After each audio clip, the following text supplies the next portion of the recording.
নমস্কাৰ অসমবাসী ৰাইজ এটা ভিডিঅ' দেখাই আছোঁ আপোনালোকক মাননীয় মুখ্যমন্ত্ৰী মহোদয়ৰ ভিডিঅ' এইটো চৰকাৰী মাটিৰ ক্ষেত্ৰত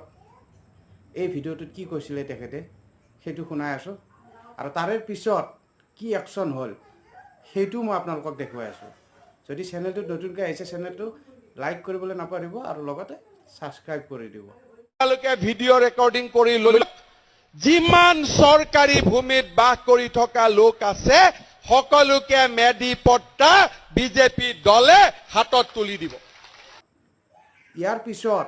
কেনেকৈ একশ্যন ল'লে চৰকাৰী মাটিত যিসকলে বসবাস কৰি আছে সেইটো মই দেখুৱাই আছোঁ আপোনালোকক পুৱা 5 বজাৰ পৰা বুলডোজাৰে বাকৰিকুচিত এনেদৰেই ভাঙিছে ইটোৰ পাছত সিটো বাসগৃহ মছজিদ বিদ্যালয় গৃহত পৰিল প্ৰশাসনৰ হাতোৰাৰ কোব আজিলৈ ইমানে বাই বাই